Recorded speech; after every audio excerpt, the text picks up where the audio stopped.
The number one conversion tool is depreciation.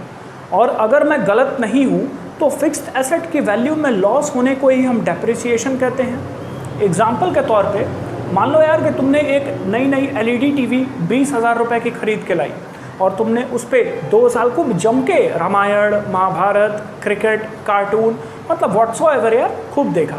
Now यार अब तुम बोर हो गए उस टीवी से, कितनी बार देखोगे उसी टीवी पे। अब तुमने मन बना लिया कि उस टीवी को तुम्हें सेल करना है, तुमने OLX पे डाल दिया। But the condition is that no one is going to pay you 20,000 for your second hand television.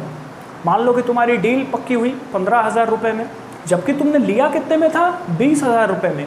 मिल कितना रहा है, 15,000 रुपये। तो ये जो 5,000 रुपया का तुम्हें लॉस हुआ, इसी को हम डेप्रीशिएटेड वैल्यू कहते हैं।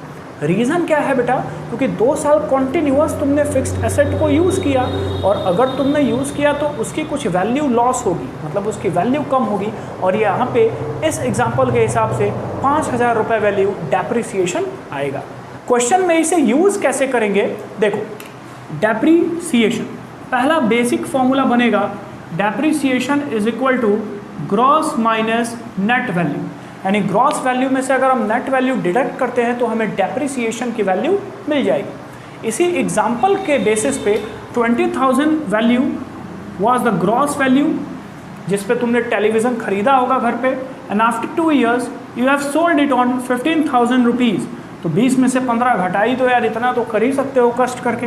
तो 5,000 रुपये जो मिलेगा, this 5,000 rupee will be treated as depreciation, क्योंकि लिया तुमने कितने में था, 20, और एग्जैक्ट मिला तुम्हें 15 पे। तो 5,000 रुपये की वैल्यू कहीं ना कहीं लॉस हुई 2 सालों के अंतराल में।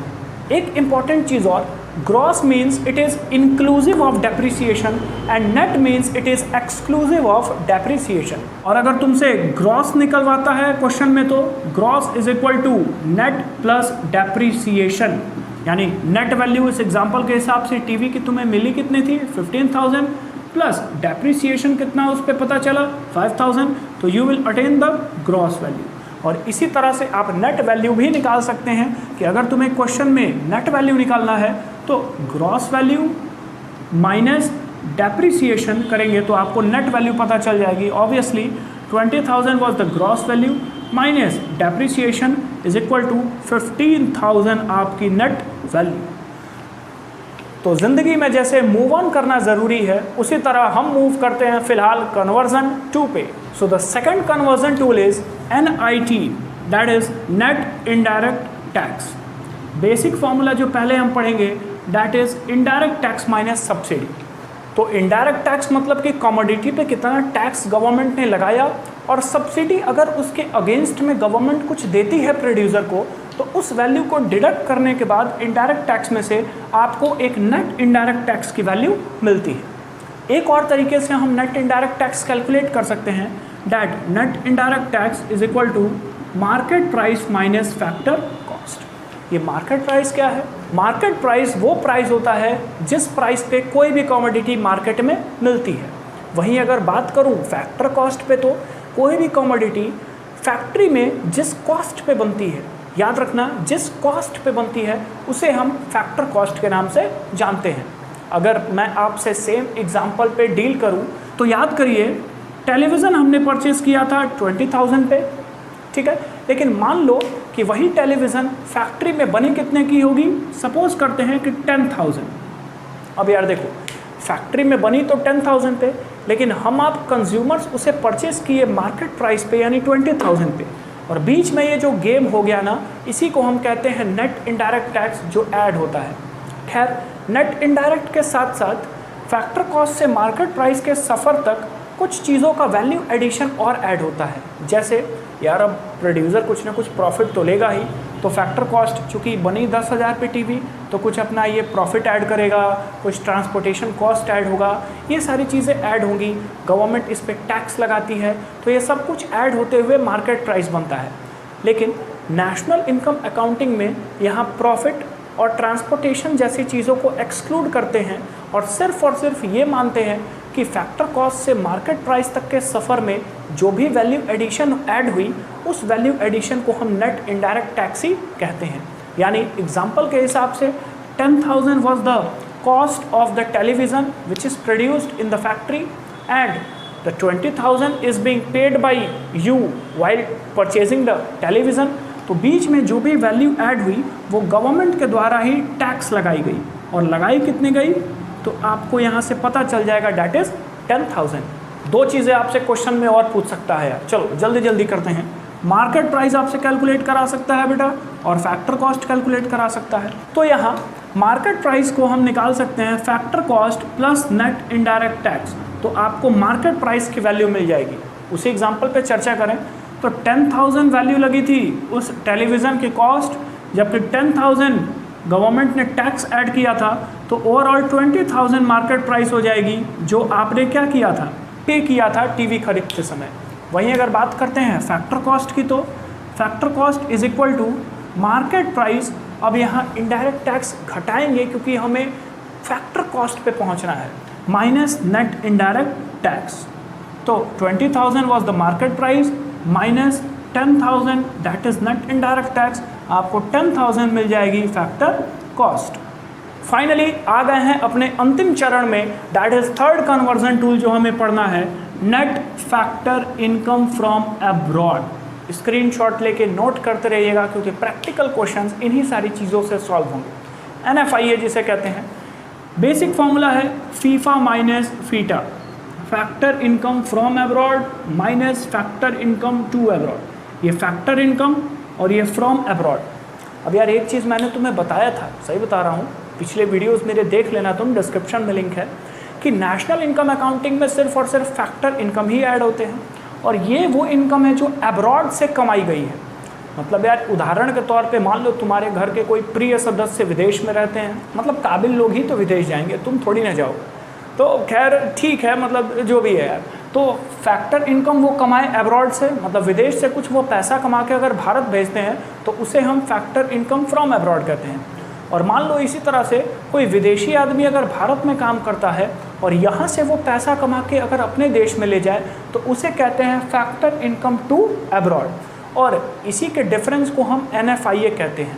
मतलब ये कहा जा सकता है कि the total factor income earned by all the normal residents of India minus the total factor income which is paid to all the foreigners is consider as NFIA।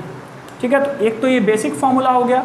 एक और तरीके से हम NFIA की वैल्यू फाइंड कर सकते हैं, NFI is equal to difference between national income and domestic income. मतलब यार जो नेशनल इनकम हुई किसी भी कंट्री की, उसमें से अगर आप डोमेस्टिक इनकम माइनस कर दो तो वो जो अमाउंट बचेगा वो होता है बेसिकली NFIA का।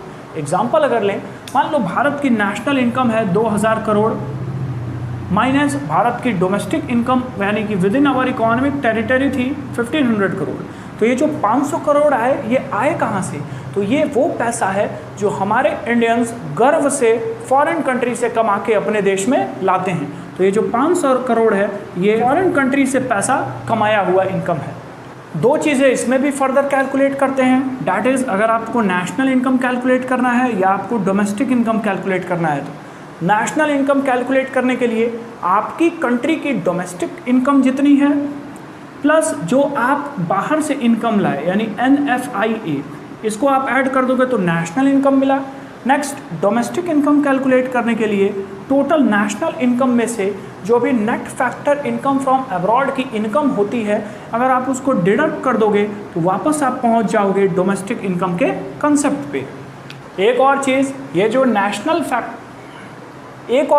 ये जो NFIA की वैल्यू है ये पॉजिटिव भी हो सकती है और नेगेटिव भी हो सकती है। मान लो हमारे भारत के लोग फिरंगियों से यानी कि विदेशों से ज़्यादा अगर धन अर्जित करके आते हैं और जबकि हम विदेश के लोगों को कम पैसा देते हैं अपनी कंट्री से उसी ईयर में, तो उस साल हमारा NFIA पॉजिटिव हो जाएगा। और मान लो यार कि दुर्भाग्य से तुम पैसा कम कमा के लाए विदेशों से और उससे ज़्यादा तुमने पैसा दे दिया फिरंगियों को उसी ईयर में, तो उस समय हमारा NFIA का अमाउंट नेगेटिव भी हो सकता है। एक प्रैक्टिकल क्वेश्चन आपको बोर्ड पे दिख रहा होगा, कैलकुलेट आपको करना है NNP at FC। NNP at FC को ही हम नेशनल इनकम कहते हैं। ठीक है, वैल्यू क्या है? सबसे पहले आप GDP एट MP की वैल्यू लीजिएगा, क्वेश्चन के हिसाब से 50,000 है। और इसको मैं ट्रिक बताता हूँ सॉल्व करने का। ऊपर आपने लिख दिया GDP एट MP, पहुँचना कहाँ है भाई, ये नीचे कहीं लिख लेना, यानी हमें पहुँचना है कहाँ, NNP एट फैक्टर कॉस्ट पे, यहाँ पहुँचना है। ठीक है, अब जो कन्वर्जन टूल्स मैंने बताए हैं उसी का प्रयोग करते हैं। चलो, तो यानी ग्रॉस से आपको पहुँचना कहाँ है, नेट पे, तो आप डिडक्ट क्या करोगे, डेप्रीसिएशन। बताया था मैंने कि ग्रॉस में से अगर डेप्रीसिएशन डिडक्ट कर देंगे तो आपको नेट की वैल्यू मिल जाएगी। डेप्रीसिएशन की वैल्यू क्वेश्चन के हिसाब से 5000, आपको मिली 45000। ये 45000 बना क्या, ग्रॉस तो चेंज हो गया नेट में, बाकी दोनों सेम रहता है। NDP एट MP की वैल्यू 45000। पहुंचना कहाँ है, NDP at MP, NNP at FC, यानी आपको डोमेस्टिक को चेंज करना है नेशनल में, तो डोमेस्टिक से नेशनल में जाने के लिए आपको ऐड करना पड़ेगा NFIA, जो क्वेश्चन में दिया है 3000, यानी कि 48,000 you will get the amount and this 48,000 will be consider as N। ये D अब चेंज हो गया N में, यानी NP at MP, NNP at MP will be 48,000 and finally NNP same है, मतलब यार NNP सेम है, MP से FC पे जाना है तो मार्केट प्राइस और फैक्टर कॉस्ट का डिफरेंस ही होता है नेट इनडायरेक्ट टैक्स। घटा दीजिएगा नेट इनडायरेक्ट टैक्स, क्वेश्चन के हिसाब से वैल्यू है इसकी 2000, you will get the value that is 46,000 and this 46,000 will be consider as NNPFC और नेशनल इनकम। तो फाइनली स्क्रीनशॉट लेके क्वेश्चन ज़रूर सॉल्व कर लीजिएगा and if you want more important practical questions videos तो चैनल को सब्सक्राइब जरूर कर देना यार। नीचे देखो ध्यान से रेड कलर का सब्सक्राइब बटन दिया है, दबा दो यार, LED TV देखते देखते क्या जाता है। तो जल्द मिलते हैं नेक्स्ट इम्पॉर्टेंट सेशन में। Till then thank you very much for watching Azad classes.